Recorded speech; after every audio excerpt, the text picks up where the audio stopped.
A new study suggests that eliminating out-of-pocket costs for prescription drugs would reduce overall healthcare spending in Canada.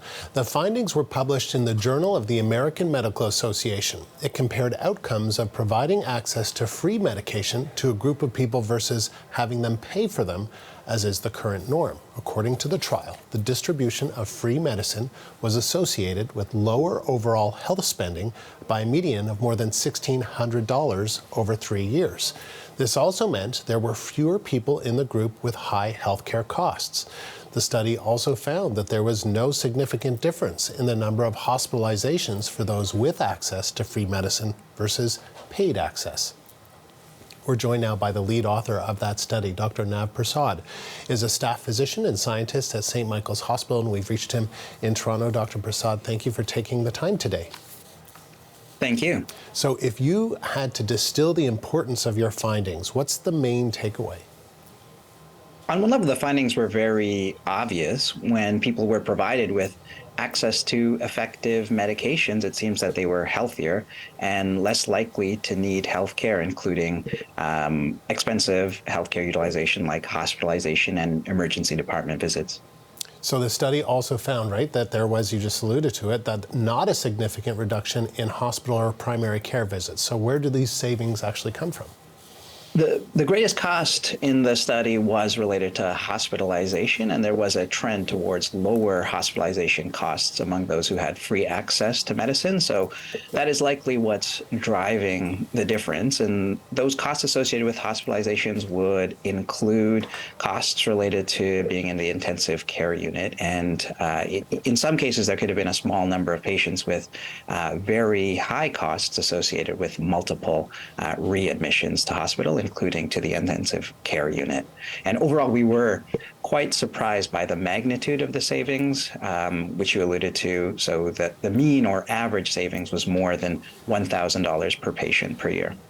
So you were surprised about that because, people, when they talk about a national pharmacare program, everyone thinks, oh, it's going to be so much more expensive. But you were surprised by findings that, in fact, it might actually lead to cost savings in the overall healthcare system, right? Yeah, the current broken patchwork system where people rely on different programs. Some people are lucky to have private insurance for medications. Other people, like on social assistance, might have public coverage, but many people, factory workers, food servers, taxi drivers, may not have any kind of coverage for medicines and may not be able to afford even life-saving medicines like treatments for diabetes or high blood pressure. And it seems, based on the results of our study, that there's a high cost to that, to having people avoid taking effective medications because they can't afford to. And if you multiply out the results of our study over the population of Canada, the savings would likely be at least $1 billion per year. $1 billion. So beyond the savings, what impact might wider access to medications have on our overburdened healthcare system? Yeah, the saving money is not the reason to provide people with effective medications. The reason is because it's a human right. Nobody should be having an avoidable heart attack or stroke because they can't afford their high blood pressure treatments. Nobody should be experiencing the complications of HIV/AIDS because of an inability to pay for medications that we've had around for decades that save lives. So that's the primary reason, is because everyone has a right to health. And, I think most people in Canada, if they heard about another country where people couldn't afford access to life-saving treatments, would think we should pool our money together and do something to try to help. The reality is there are millions of people here in Canada who can't afford to take effective medications, life-saving medications every day. So why not? What are the barriers to ensuring that everyone can afford life-saving medications? Yeah, it's been recommended in several reports. In 2018, there was a parliamentary report titled Pharmacare Now that recommended including medicines in our publicly funded healthcare system.